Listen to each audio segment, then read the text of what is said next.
मुळातच हरियाणा आणि महाराष्ट्राच्या निवडणुका वेगवेगळ्या केल्यापासून मनात शंका निर्माण झाली की शेवटी निवडणूक आयोग हे अ, कुणाकरता, जनतेकरता काम करते का सरकार करता, एका राजकीय पक्षाकरता काम करते, असा प्रश्न निर्माण झाला. आणि मला आठवतं की जेव्हा सेशन निवडणूक आयुक्त होते, तर ते म्हणायचे की I am the election commission of India. घटनात्मक ती पोस्ट आहे. आज हे इलेक्शन कमिशन हे भारत सरकारचं झालेलं आहे. त्यामध्ये फार मोठा फरक आहे. कारण निवडणूक आयुक्तांची निवड प्रक्रिया सरकारनं बदलून टाकलेली आहे. आणि त्यामुळे सरकार नेमेल तो निवडणूक आयुक्त. आता पूर्वी देखील सरकारच नेमत होतं, पण मध्यंतरी उच्च न्यायालयानं हस्तक्षेप करून निवड प्रक्रिया अशा प्रकारे करावी म्हणून काही सूत्र मांडलं. त्यामध्ये पंतप्रधान, विरोधी पक्ष नेते आणि सरन्यायाधीश असं सूत्र मांडलं होतं, पण ते भाजप सरकारला, मोदी सरकारला काही मान्य झालं नाही. त्याने मग ती प्रक्रियाच बदलली. त्यामुळे आता भारत सरकार म्हणजे जे सत्तेत सरकार असतं ते सरकार निवडणूक आयोग नेमतं. आणि त्यामुळे त्या निवडणूक आयोगाची विश्वासार्हता कमी झालेली आहे. आता पहिलं उदाहरण म्हणजे अचानक हरियाणा आणि महाराष्ट्राच्या निवडणुका हा वेगळ्या केल्या गेल्या. काही कारण नव्हतं, नेहमी ते एकत्र होत असत, पण कुठेतरी भाजपला राजकीय लाभ मिळवून देण्याकरता ते झालं. तिथून सुरुवात झाली. राहुल गांधींचा एक मोठा मुद्दा त्यांनी घेतला आणि त्याचे बरंच सादरीकरण केले की कशा प्रकारे मतदार याद्यामध्ये घोळ आहे. निवडणूक झाले, निकाल लागले, बऱ्याच अनपेक्षित निकाल लागले. विश्लेषण तुम्ही लोकांनी केलं, आम्ही अंतर्गत केलं की लाडक्या बहिणीचा किती फरक पडला किंवा आणखी काही लोकप्रियतेचे निर्णय, सरकारी पैशातून पैसे वाटले गेले, थेट पैशाचा वापर खूप मोठ्या प्रमाणात झाला. सगळ्या गोष्टी झाल्या नंतर ओबीसी मराठा त्यामध्ये एक वाद निर्माण करण्याचा प्रयत्न झाला आणि पोलरायझेशन तिथं झालं. मग दलित समाजामध्ये बुद्धिस्ट दलित आणि हिंदू दलित तिथं पोलरायझेशन झालं. मग जिथं पोलरायझेशन करता येईल तिथं भाजपने पोलराइज केलं. आणि अर्थात निवडणूक जिंकण्याकरता ज्या काही अटकली कराव्या लागतील त्या त्यांनी केल्या. परंतु आमच्या काँग्रेस पक्षानं आणि राष्ट्रवादी काँग्रेसचे नेते शरद पवार, उद्धव ठाकरे सर्वांनी मिळून निवडणूक झाल्यावर आम्हाला सांगितलं की जे सर्व पराभूत उमेदवार आहेत त्यांनी निवडणूक याचिका दाखल करा. तर निवडणूक याचिकेचं काही होत नाही हे मला माहिती आहे, कारण मी बऱ्याच ठिकाणी मी जेव्हा प्रभारी होतो तेव्हा आम्ही लोकसभा निवडणुकीमध्ये निवडणूक याचिका केली होती, पण ते 5 वर्षात काहीच निकाल लागत नाही, कधीच लागत नाही. आणि त्यामुळे त्याला काही अर्थ नाही असं मला वाटलं होतं. पण वरून अगदी झालं की नाही, तुम्ही केल्याशिवाय इतर कोणी करणार नाही.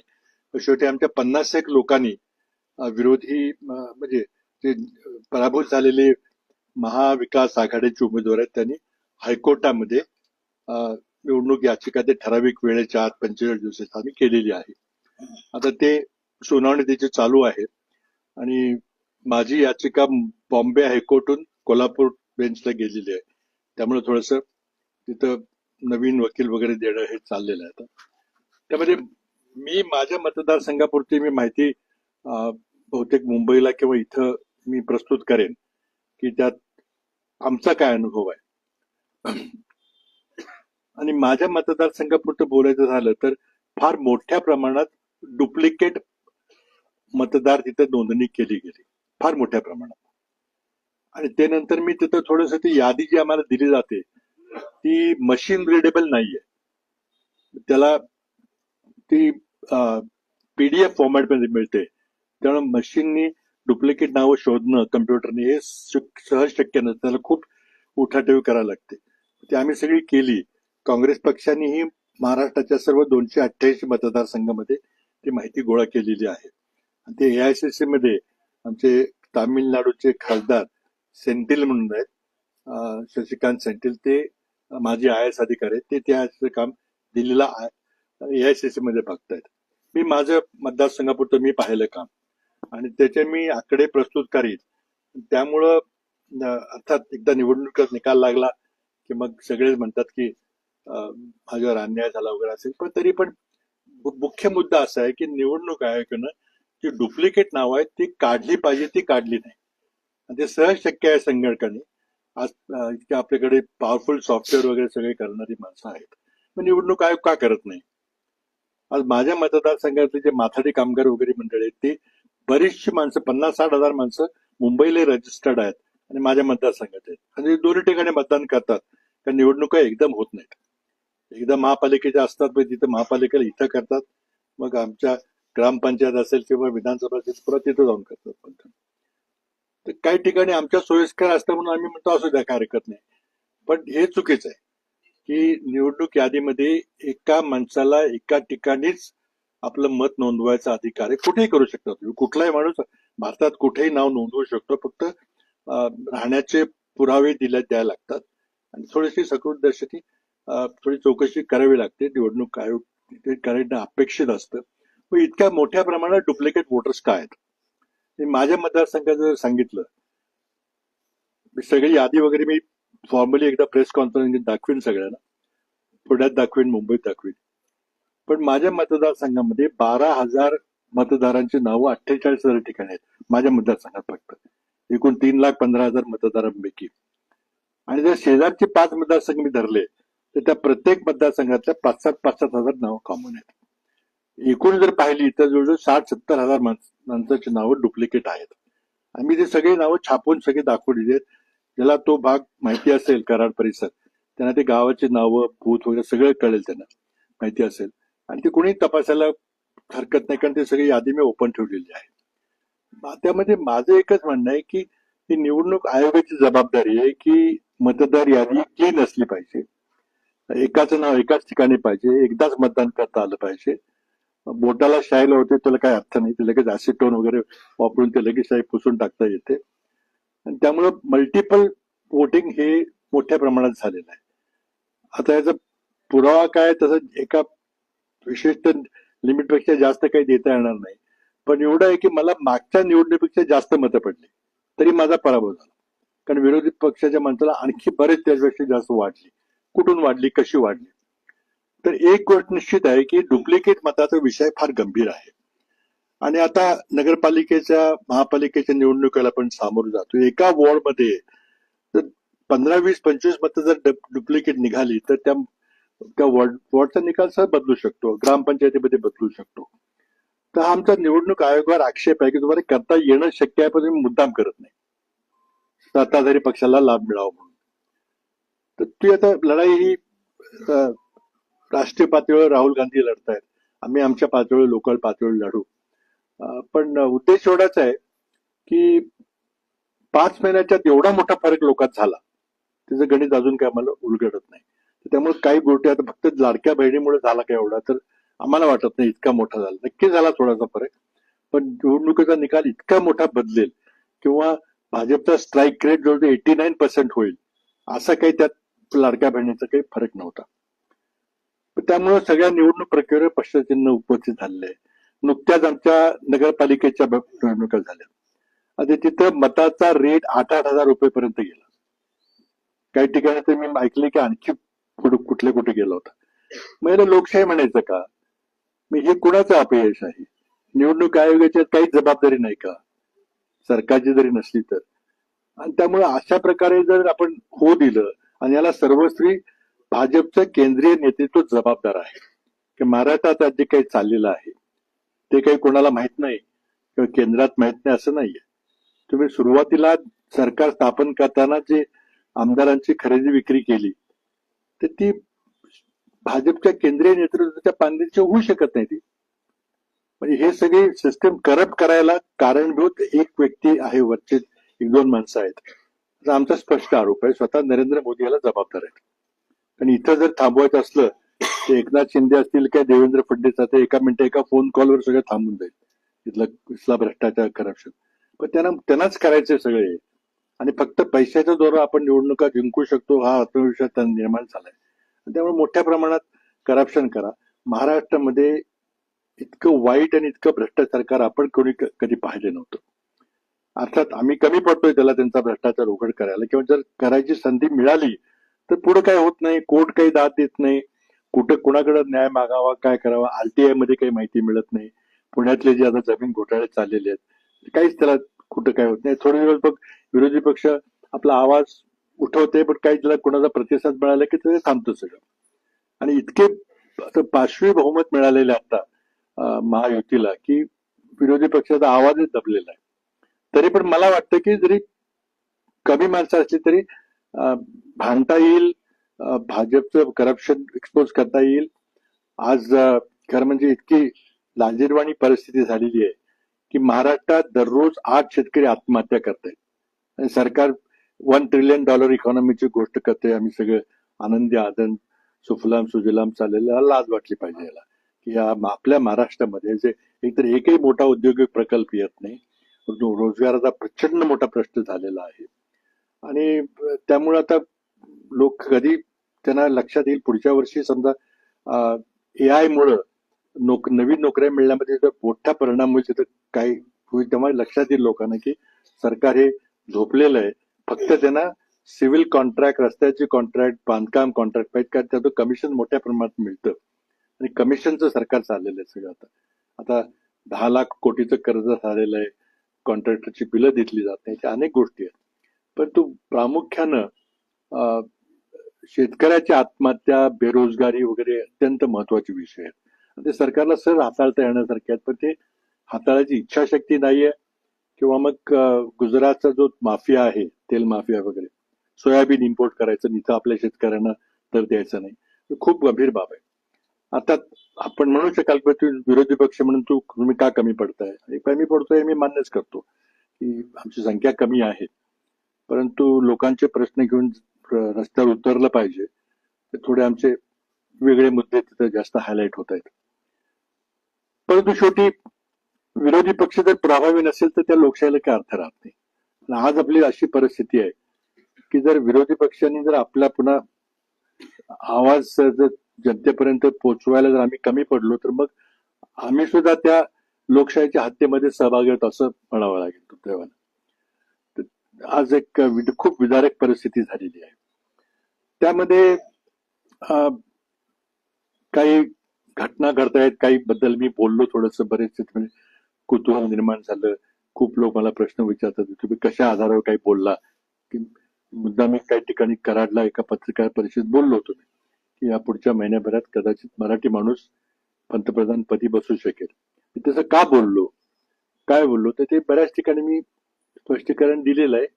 आपल्याला पाहिजे असेल तर इथे आणखी मी करी चुकेन स्पष्टीकरण. पण 2-3 दिवस थांबून 19 डिसेंबर पर्यंत काय होतं आपण बघूया. 19 डिसेंबर का महत्वाचे ते मी सांगेन. दिल्लीमध्ये एक महत्वाचा विषय केंद्र सरकारने कालच घेतलाय आणि तो म्हणजे माझ्या दृष्टीने जरा महत्वाचा आहे कारण मी ते खातं हाताळलेलं आहे आणि तो म्हणजे अणुऊर्जा खातं जे आहे ते. त्यामध्ये एक निर्णय असा घ्यायचा चाललेला आहे की अणुऊर्जा निर्मिती विषय जो आहे तो संपूर्णपणे भारत सरकारने सार्वजनिक कंपन्यांच्या मार्फत करावा असा आपला कायदा आता आहे, विद्यमान कायदा. त्या कायद्यामध्ये आज मोदी सरकारने त्या कायद्यामध्ये बदल करून त्यामध्ये खाजगी क्षेत्राला शिरकाव करू द्यायचा निर्णय घेतलेला आहे. तो काल कॅबिनेटने निर्णय घेतलाय आणि आज ते विधेयक संसदेमध्ये मांडलं गेलेलं आहे. आणि त्याचबरोबर जर आपण बाहेरून अणुभट्ट्या विकत घेतल्या आणि त्या अणुभट्टीमध्ये काही दोषपूर्ण काही माल आला असेल आणि त्यातून जर काही अपघात झाला तर आण्विक भट्ट्यामध्ये अपघात ही काही साधी गोष्ट नाही, ते ॲटोम बॉम्ब फुटल्यासारखं तो असतं आणि त्यामुळे मग किती माणसं त्यामध्ये जातील किंवा किती पर्यावरण नुकसान होईल फार मोठा विषय आहे. आणि तसं काही घडलं तर नुकसान भरपाई कोणी द्यायची? ज्यांनी अणुभट्टीचं सामान पुरवलं त्या परदेशी कंपनी द्यायची का अणुभट्टी चालवतो आणि वीज निर्माण करतो ती भारतीय सरकारची कंपनी त्यांनी द्यायची? याबद्दल मी पार्लमेंटमध्ये विधेयक मांडलं होतं आणि त्यामध्ये मी असं त्या ठिकाणी मांडणी केली होती की जगात एकमेव देश भारत असा एक देश की ज्या देशामध्ये भोपाल गॅस ट्रॅजेडी सारखा ऍक्सिडेंट झाला होता, त्यामध्ये हजारो माणसं मृत्युमुखी पडली होती आणि काहीतरी अपंग झाले होते आयुष्यभराकरता. आणि तो माणूस तो युनियन कार्बाईडचा जो अमेरिकन माणूस होता तो गेला पळून आणि मग सगळे नुकसान भरपाई द्यायची पाळी आपल्यावर आली. त्यांनी काही थोडे पैसे दिले पण असं जर घडलं तर मग आम्ही कोणाकडे जायचं, दात कोणाकडे मागायची. म्हणून मी त्यामध्ये काही तरतुदी केल्या होत्या की जो सामान पुरवठा करेल त्याची जबाबदारी असेल. तर ते अमेरिकन सरकारला ते मान्य नव्हतं. त्यांचं म्हणणं आहे की आम्ही समजा 100 रुपयाचा माल पुरवला तर आम्ही 100 रुपयाची नुकसान भरपाई देऊ. मग किती माणसं मेली काय झालं तर आमचा काही संबंध नाही. तो कायदा आम्ही कडक केला होता. त्यामुळे परदेशी कंपन्या भारतात काही गेली 2008 पासून 17 वर्ष झाली कोणी आलं नव्हत्या. आता तो कायदाही बदलायचा चाललेला आहे. आणि अमेरिकन कंपन्या जे म्हणतात की फक्त आम्ही जितक्या पैशाचा माल पुरवू तेवढ्यालाच आम्ही उत्तरदायित्व असणार आहे. हा ही सुद्धा बाब अतिशय चुकीची आहे. परंतु सरकारने निर्णयच घेतलेला आहे की अदानींना या क्षेत्रामध्ये प्रवेश द्यायचा आणि अणु ऊर्जा निर्मिती खाजगीकरण करायची, त्यामध्ये फार धोका आहे. त्यामध्ये मी लेख वगैरे लिहीन होते पुढच्या आठवड्यामध्ये काहीतरी. कारण 1992 मध्ये बुश राष्ट्रपती असताना त्यांनी निर्णय घेतला की प्रत्येक राष्ट्राकडे भरपूर अण्वस्त्र आहेत. जगाला अनेक वेळेला आपण राख रांगोळी करू इतकी अण्वस्त्र आहेत त्याची उडीची गरज नाही, ते थोडे कमी असले तरी चालतील. आणि म्हणून मग 92 साली निर्णय झाला की आता अणु चाचण्या आपण बंद केल्या पाहिजे. आपण भरपूर अणु चाचण्या केल्या, आता करायची काही गरज नाही. आता 92 पासून आतापर्यंत 33 वर्ष हा जो मॉरेटोरियम आहे की अणु चाचण्या करायच्या नाहीत तो सर्व देशांनी पाळलेला आहे. भारताने 99 साली अटल बिहारी वाजपेयींनी अणु चाचणी केली, त्यानंतर आपण काही केलेलं नाही कुठेही, आणि त्यानंतर सगळं बंद झालेलं आहे. पण गेल्या महिन्यामध्ये राष्ट्रपती ट्रम्प यांनी सांगितलं की आम्ही अमेरिका आता पुन्हा अणु चाचण्या करायला सुरुवात करेल. त्यांनी केली की मग रशिया करेल, चीन करेल, मग भारताला करावं लागेल, पाकिस्तानला करावं लागेल, इस्रायल काहीतरी करेल, आणि मग पुन्हा ती अॅटम बॉम्ब निर्मितीची रेस सुरू होईल. आणि त्यामध्ये हे खाजगीकरण करणं फार धोक्याचं आहे. आम्ही आमच्या पक्षाच्या वतीनं त्या विधेयकाला विरोध करणार, पण काय शेवटी मोदी सरकारला करायचं असेल ते करतील. पण हे का झालं नाही पाहिजे याबद्दल आम्ही सांगू. त्याचा थेट संबंध भारत पाकिस्तानची जी आता लढाई झाली त्याच्याशी पण आहे.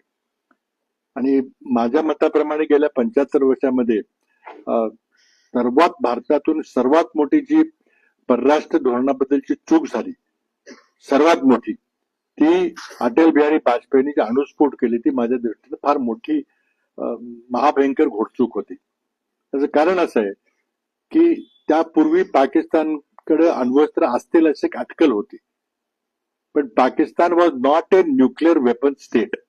जोपर्यंत आपण अण्वस्त्राचा स्फोट करत नाही तोपर्यंत त्याला अण्वस्त्रधारी राष्ट्र असं म्हटलं जात नाही.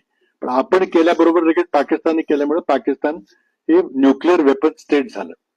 आणि 2 न्यूक्लिअर वेपन स्टेट भारत आणि पाकिस्तान असल्यामुळं त्यांच्यामध्ये पुन्हा मग मिलिटरीची लढाई होणं अशक्य होतं. कारण जगातला कुठलाही देश 2 अण्वस्त्रधारी देशांना खूप काळपर्यंत लढाई करू देणार नाही. आणि त्या दिवशी भारताची जी सैन्यामध्ये जी सुपेरियरिटी होती, आपल्याकडे जवळजवळ 12-15 लाखाचं स्टँडिंग आर्मी आहे, पाकिस्तानकडे 5-7 लाखाची. आपण खूप स्ट्रॉंग होतो त्या मानाने. पण ती सगळी संपले कारण त्याला युद्धच होणार नाही. त्यामुळे तुमच्याकडे 12 लाख सैन्य आहे का 25 लाख सैन्य आहे का 1 कोटी सैन्य, याला काय अर्थ राहिला नाही. कारण युद्धच होणार नाही, कोणी करूनच देणार नाही तुम्हाला. ते आता आपण ऑपरेशन सिंदूरमध्ये पाहिलं की मिलिटरीची 1 किलोमीटर सुद्धा कुठं हालचाल झाली नाही. हे 2-3 दिवस झालं ते फक्त हवाई युद्ध झालं, मिसाईल युद्ध झालं. आता पुढची युद्ध तशीच होणार आहेत. मग आपल्याला 12 लाख आर्मी ठेवायची काय गरज आहे का? मग त्यांच्याकडे दुसरं काहीतरी काम करून घेऊ आपण. तर आता हे सगळं बदललंय. त्यामुळे पाकिस्तान आपण पाकिस्तानपेक्षा 10 पट मोठी अर्थव्यवस्था आहे, तरी पण आपली आता पॅरिटी झालेली आहे कारण त्या एका चुकीमुळे. कारण कुणीही तुम्हाला आता हॉट वॉर समोरासमोर रणगाड्याचं युद्ध किंवा बंदुकी युद्ध किंवा एकमेकाच्या प्रदेशात आपलं सैन्य जाऊन तो प्रदेश काबीज करायचं होणं शक्य नाही. कारगिल जेव्हा युद्ध झालं तेव्हा क्लिंटनचे सारखे फोन होते की तुम्ही थांबवा आता लगेच. आणि आता सुद्धा आपण पाहिलं की लगेच ट्रम्पचे फोन सुरू झाले थांबवा म्हणून. शेवटी ट्रम्पने थांबवलं आणि आपल्याला काही करता आलं नाही. आणि त्यामुळे मग एक असा विषय निघाला की मग मोदींनी का मान्य केलं. पहिल्या दिवशी आपला संपूर्ण पराभव झाला. 7 तारखेला जे हवाई युद्ध अर्ध्या तासात झालं त्यामध्ये आपला टोटल पराभव झाला, हे कोणी मान्य करो वगैरे न करो. आणि त्यामुळे त्या दिवशी भारताची जी विमानं पाडली त्या दिवशी सगळा भारताचा एअरफोर्स हा ग्राउंड झाला, त्यानंतर एकही विमान उडलं नाही. तर कुठेही विमान उडलं की पाकिस्तानचं तुमचं विमान ग्वाल्हेर असेल किंवा भटिंडा असेल किंवा सिरसा असेल तिथं वाढायची शक्यता असल्यामुळं आपलं कम्प्लीट एअरफोर्स ग्राउंड झालं आणि आर्मी काही कुठे जाऊ शकली नाही कारण तिथं अनरिटन असा आपला करार झालेला आहे अमेरिका आणि मोठ्या राष्ट्रांच्यावर की एकमेकाच्या सरहद्दीवर क्रॉस करायचं नाही. तो करार कारगिल युद्धाच्या वेळेला झाला होता. तेव्हा कारगिल युद्धामध्ये वाजपेयी असताना जेव्हा आपण कारगिलमध्ये काही करू शकत नाही असं दिसलं की ते वर आहेत आणि आपण खाली आहोत त्यामुळे आपण काही हे त्यांना हटवू शकत नाही कारगिलमधून, तेव्हा एअरफोर्सने विनंती केली की आम्हाला एअरफोर्स वापरायची परवानगी द्या. पण त्याला वाजपेयींनी शेवटपर्यंत नकार दिला पण शेवटी मग नाईलाजाने त्यांनी परवानगी दिली 25 मेला 99 ला आणि लगेच 26 मेला आपले मेक्स उडाली आणि त्यांनी कारगिलची तिथली माणसं घालवली. पण तिथं अट अशी होती की तुम्ही इंटरनॅशनल बॉर्डर क्रॉस करायची आणि ती आज पण पाळली जाते कारण त्याला इंटरनॅशनल प्रेशर आहे. प्रश्न असा त्यामध्ये उद्भवतो की आपण सीज फायर मान्य का केली आणि ते सुद्धा ट्रम्पने जाहीर केली ते, तर मोदींच्यावर कसला दबाव आहे? मोदी का म्हटले नाहीत की नाही आम्ही एक दिवसभर आणखी त्यांचं मी नुकसान करणार आणि मग थांबवू आम्ही, असं का करू शकले नाहीत? तर काय दबाव आहे तर तो कुठेतरी आपल्या ते उत्तर आपण शोधलं पाहिजे आणि त्याला आमच्याकडे काही तर्क आहेत पण ते काही पुरावा नाही आहे त्याला. पण आमचे त्यामध्ये आमचे खात्रीलायक तर्क आमच्यात की मोदींच्यावर फार मोठा दबाव येतोय अमेरिकेचा आणि मोदी हातबल आहेत या बाबतीमध्ये. परराष्ट्र खात्यामध्ये जी देशाची पिछेहाट झाली ती सर्वांना माहिती आहे, त्याबद्दल काही बोलायचं कारण नाही. एकही मित्र राष्ट्र झालेलं नाही आणि पाकिस्तानला ट्रम्पने इतकं डोक्यात चढवलेलं आहे त्यांचा तो लष्करी प्रमुख हुकुमशाला व्हाईट हाऊसमध्ये बोलवणं, त्याला स्पेशल लंच करणं किंवा इस्रायल हमासचं युद्ध झालं त्यावेळेला पाकिस्तानच्या पंतप्रधानाला बोलायला संधी देणं आणि आपण मात्र तिथून बाहेर पडलो. त्यामुळे जे परराष्ट्र धोरणामध्ये जे हाय टेबल आहे तिथं 15-20 राष्ट्र बसून निर्णय घेतात त्यामध्ये आपण मागे पडलेलो आहे. आपण त्या सरमाईल शेखच्या मिटिंगला गेलो नाही. तर बऱ्याचशा गोष्टी आहेत आणि आमचं म्हणणं आहे की परराष्ट्र धोरणामध्ये भारताचं इतकं मोठं अपयश आम्ही कधी पाहिलं नव्हतं आणि याला कुठंतरी पाणी मुरतंय. मोदी अशा प्रकारे का दबतायत आणि त्यांच्यावर कसला दबाव आहे त्याचं उत्तर कदाचित मला वाटतं काही दिवसामध्ये आपल्याला मिळेल काय ते कशामुळे काय होतं ते. आता सर्वात मोठा माझ्या दृष्टीने विषय असा आहे की बेरोजगारीचा प्रश्न फार मोठा भेडसावणार आहे. त्याचबरोबर महाराष्ट्रात एकही मोठा प्रकल्प येत नाही ही वस्तुस्थिती आहे. उदाहरण घ्यायचं झालं तर सेमीकंडक्टर उद्योग हा अति सनराईज उद्योग समजला जातोय की फार मोठा उद्याचा मोठा उद्योग आहे आणि भारतामध्ये एकही सेमीकंडक्टर उद्योग नव्हता, फॅब्रिकेशनचा नव्हता. तो करण्याकरता भारत सरकारने फार मोठी सबसिडी दिली, म्हणजे हजारो कोटीची सबसिडी दिली की जो येईल त्याला आम्ही इतके रुपयाची सबसिडी देऊ. आणि त्यामध्येच मग टाटाने जे 857 कोटी रुपयाचे भाजपला निवडणूक निधी दिला तो कधी दिला तर जेव्हा भारत सरकारने निर्णय घेतला की आम्ही 44,000 कोटीची सबसिडी सेमीकंडक्टर उद्योगाला देऊ. हा निर्णय मार्च मध्ये घेतला आणि एप्रिलच्या पहिल्या आठवड्यामध्ये टाटानी चेकनी त्यांच्या इलेक्ट्रॉल बॉन्डनी भाजपला 857 कोटी रुपयाचा निधी दिला. आता याला निधी म्हणायचं का लाच म्हणायची हा प्रश्न प्रत्येकाने उत्तर शोधलं पाहिजे. पण हे सगळं रेकॉर्डवर आहे, एकही त्यातली काही अतिशयोक्ती नाहीये. आणि त्यामुळं मोदी सरकारने पुन्हा लायसन्स राज आणलेला आहे. PLI म्हणून जी योजना आहे प्रोडक्टिव्हिटी लिंक्ड इन्सेंटिव्ह की ते सबसिडी कोणाला द्यायची हे भारत सरकार ठरवतं. तुम्ही अर्ज करायचा मला सेमीकंडक्टर मध्ये किंवा इलेक्ट्रॉनिक मॅन्युफॅक्चर मध्ये किंवा इथं मला असा असा उद्योग उभा करायचा आहे, मग तो द्यायचा का नाही तो मोदी ठरवणार कारण त्यामध्ये खूप मोठी सबसिडी आहे. म्हणून एका दृष्टीनं पुन्हा एकदा जे लायसन्स राज मनमोहन सिंगने बंद केलं होतं ते पुन्हा सुरू झालेलं आहे. पण त्यामध्ये प्रश्न असा होतो की महाराष्ट्रात एकही मोठा उद्योग का येत नाही. टाटा हेडक्वार्टर्स हे मुंबईला आहे पण टाटा गुजरातमध्ये प्रकल्प करतात, आसाममध्ये करतात, मुंबईला पुण्याला इथं तळेगावला पिंपरी चिंचवडला का काढत नाही, कोल्हापूरला का काढत नाही किंवा नागपूरला का काढत नाही. त्याचं उत्तर नरेंद्र मोदी देवेंद्र फडणवीस दिलं पाहिजे. आणि त्याचा थेट संबंध युवकांच्या रोजगाराशीच निगडीत आहे. एका बाजूला आर्टिफिशियल इंटेलिजन्स म्हणून नोकऱ्या मिळतील का नाही मिळतील मोठा प्रश्न निर्माण झालेला आहे. दुसऱ्या बाजूला मोठे उद्योगच आले नाहीत तर रोजगाराची संधी कोण देणार. आणि छोटे लघु उद्योग जे आहेत त्यामध्ये जीएसटीचा घोळ केलेला आहे, अगदी नोटबंदीपासून सगळे घोळ करून तो सगळे स्मॉल स्केल इंडस्ट्री मारून टाकलेली आहे. त्यामुळे प्रश्न महाराष्ट्रातले अनेक आहेत. प्रचंड मोठा कर्जाचा डोंगर उभा केलाय आणि अत्यावश्यक सेवा ज्या आहेत त्यांच्याकडनं त्यांना काही पैसे मिळत नाहीत, कारण 10 लाखाचं कर्ज झालंय, त्यावर व्याज भरावं लागतंय, हप्ते भरावे लागतात, पेन्शन आणि पगाराचा खर्च आहे, त्यामुळे विकासाकरता फार कमी पैसे राहतात. तर त्यामुळं सरकार आपली पाठ तरी थोपटून घेते की नाही आमचं सगळं चांगलं चाललेलं आहे. आणि त्यामुळं प्रश्न महाराष्ट्रात देखील अनेक आहेत. आता सहज गोष्टी घेतल्या तर आपण मेट्रो बऱ्याच ठिकाणी चालू आहे, तर मेट्रोचा पर किलोमीटर कॉस्ट मध्ये का फरक येतो? नागपूर मेट्रोचा जो खर्च आहे तो पुणे मेट्रोमध्ये ठीक आहे, जमीन अधिग्रहणाचा फरक तो असू शकतो, पण मेट्रो बांधण्याच्या खर्चामध्ये का फरक आहे? किंवा समजा युपीने 13 एक्सप्रेसवे बांधलेले, किती अंतर आहे, किती लेनचे आहे, ते सगळी माहिती आहे आपल्याकडे. आपण समृद्धी महामार्ग केला, तर त्या समृद्धी महामार्गाची पर लेन किलोमीटर कॉस्ट जर काढली तर महाराष्ट्रात इतकी जास्त कॉस्ट काय येते? ते पण भाजपचं सरकार, हे पण भाजपचं सरकार आहे. समृद्धी महामार्गाचा जो एरिया आहे तो काही युपीपेक्षा फार वेगळा नाहीये, फार डोंगरी आहे किंवा फार तिथं बोगदे करायचं असं काही नाहीये. मग एवढा मोठा फरक का? तर त्यामध्ये मग सगळा जो घोटाळा आपण बघतोय की शक्तीपीठ सरकारचा फक्त लक्ष आहे की रस्ते बांधा, पीडब्ल्यूडीचे कॉन्ट्रॅक्ट द्या, कारण त्यातून कमिशन काढणं फार सोपं असतं. आणि कमिशनखोरी सरकार आहे, प्रचंड मोठी महाराष्ट्राची लूट चाललेली आहे. आणि त्यामुळं महाराष्ट्राचे जे पर कॅपिटल इन्कम आहे, दरडोई उत्पन्न आहे, त्यामध्ये आपला 11वा नंबर होत आहे, तो आणखी खाली घसरलाय. मोठे उद्योग येत नाहीत, रोजगार मिळत नाही, शेतकरी रोज आत्महत्या करतायत आणि सरकार सुजलाम सुफलाम वगैरे म्हणतंय आम्ही फार चांगले मोठे झालो, 1 ट्रिलियनच्या जाहिराती येतात पानभराच्या. काय त्याला अर्थ आहे? अगदी म्हणजे फार सरकारकडून फार मोठा अपेक्षा भंग झालेला आहे. इतकी मोठी बहुमत असल्यामुळे तुम्हाला चांगले निर्णय घेता आले असते, काही लोकांचे प्रश्न सोडवता आले, ते पण सोडण्यामध्ये सरकार पूर्णपणे अपयशी ठरलेलं आहे. एक एक गोष्ट ती आम्ही वेळ काढू त्यामध्ये हे करू, परंतु पब्लिक अकाउंट्स कमिटी असेल ते कुठं काही घेत नाही. कुठं ज्या प्रकारे सरकारची स्थापना झाली त्यामध्ये सर्वोच्च न्यायालयाने निर्णयच दिला नाही की हे जे घडलंय ते पक्षांतर बंदी कायद्याचं उल्लंघन झालंय का नाही.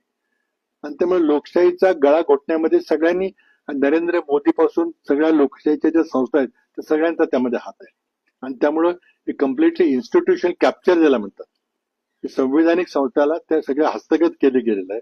त्यामुळे लोकशाहीचा ढाचा दिसतोय पण आत्मा मारून टाकलाय, आत्मा राहिलेला नाही. त्यामुळं आता आमच्या समोरचं मोठं आव्हान असं की लोकशाहीला पुन्हा कसं जिवंत करायचं आणि लोकांना न्याय कसा द्यायचा लोकशाहीच्या माध्यमातून, तो प्रयत्न चाललाय. फार आम्हाला यश आलं असं मी म्हणणार नाही, पण आम्ही प्रयत्न करत राहणार जे काय असेल ते. बाकी प्रश्न बरेच आहेत. कुठे कारण नसताना वंदे मातरम सारखे विषय घेऊन लोकसभेचा वेळ दिला जातो, पण तिथं चर्चा मात्र विधेयकावर कधी होत नाही, झाली पाहिजे. आणि मग रेटून नेऊन आवाज बहुमतावर सगळे विधेयक पास करून सरकारला जे पाहिजे ते करायचं चाललेलं आहे. तर अत्यंत विदारक परिस्थिती आहे. त्यातून आता काय मार्ग निघेल का, आता याची वाट बघायची.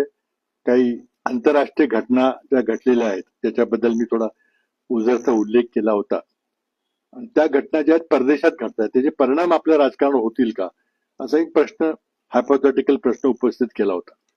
आणि मला असं वाटतं की त्याचे परिणाम आपल्या देशाच्या राजकारणावर होतील आणि ते ठराविक वेळेत होतील. आणि म्हणून मी ती 19 डिसेंबरची तारीख दिलेली आहे, त्याला एक संदर्भ आहे.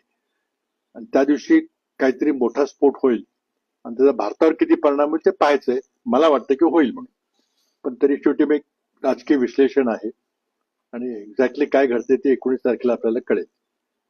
बाकी मला वाटतं काही निवडणुका, आपल्या स्थानिक निवडणुका चालू झालेल्या आहेत. वेळापत्रक थोडं विचित्रच आहे, त्यामुळं प्रचाराची वेळ आपली जी नेहमी 24 तास आधी आपण प्रचार बंद करत ती आता पुढे ढकललेली आहे. आणि फार गलथान कारभार चाललेला आहे. नगरपालिकेच्या ज्या निवडणुका झाल्या, इतका गलथान कारभार निवडणूक आयोगाकडे होईल अशी अपेक्षा नव्हती. म्हणजे अर्ज परत घ्यायची आणि छाननी होण्याची तारीख संपल्यानंतर 4 दिवसांनी चिन्ह वाटप झालं आणि लगेच 4 दिवसांनी निवडणूक प्रचार संपून लगेच निवडणूक घेतली गेली. विचित्र आहे, कारण निवडणूक आयोग जी स्वायत्त संस्था पाहिजे ती आता सरकारच्या हुकुमाखाली, आदेशाखाली चालते. दिल्लीची निवडणूक आयोग प्रक्रिया आणि महाराष्ट्रातली प्रक्रिया दोन्ही त्याच प्रकार चालले. त्यामुळे लोकांचा या प्रक्रियेवरून विश्वास उडत चाललेला आहे. आणि मला वाटतं मोदीने हेच पाहिजे की लोकशाहीमध्ये विश्वास नष्ट करायचा आणि मी सगळं चांगलं करेन, मला सगळं माहिती आहे आणि मी देशाचं सुजलाम सुफलाम करून काहीतरी बोगस घोषणा करायचं की 1947 साली आमचा देश विकसित राष्ट्र होईल. कोणीही त्याच्याबद्दल चर्चा करायला पुढे येत नाही की कसं होईल, काय तुमची विकसित राष्ट्राची कल्पना काय. आणि म्हणून बोगस जाहिराती द्यायच्या की आमचं विकसित होईल, हे इतकं बोगस आहे की आत्ताच्या विकास दराप्रमाणे होऊ शकत नाही. तर तुम्ही व्याख्या देत नाही की विकसित म्हणजे काय आणि फक्त जाहिराती द्यायच्या पूर्ण पाहण्याचे की आमचं सगळं काही चांगलं होणार आहे आणि स्वतःला विश्व जगातले लोक हसतात सगळे. 80 कोटी लोकांना तुम्हाला अन्नधान्य पुरवल्याशिवाय त्यांना जगवता येत नाही आणि तुम्ही विश्वगुरु याची गप्पा मारताय. पण तरी शेवटी आता मोदी आहेत, त्यांना निवडणुकीमध्ये विजय मिळवायची आजकाल त्यांना लक्षात आले आमच्या काही चुका झालेल्या आहेत, होत आहेत अजून. त्यामुळे आता चाललेले ह्यातून आता मार्ग कसा काढायचा आमच्या समोर प्रश्न आहे. मी बरेच वर्ष ज्यांनी राजकारण बघले ते थोडस वेदना होतात की कुठं देश आपला निघालाय, काय आपली क्षमता आहे, काय करू शकतो, काय करतोय आपण. अशा पार्श्वभूमीमध्ये आम्ही आज आहोत. आम्ही आमची जबाबदारी काही झटकून टाकत नाही. आमच्या चुका होत आहेत. आम्ही ज्या प्रकारे प्रभावीपणे विरोधी पक्ष म्हणून काम केलं पाहिजे, इंडिया आघाडीला एकत्र घेऊन केलं पाहिजे पुढे, तिथं आम्ही कुठेतरी कमी पडतोय ह्याची आम्हाला जाणीव आहे. पण त्यातून आम्ही अंतर्गत आत्मपरीक्षण करून त्यात काय बदल करता येईल ते करायचा आमचा प्रयत्न राहील. धन्यवाद. काय असेल तर मग विचारू, आपण चर्चा सुरू करू. चर्चा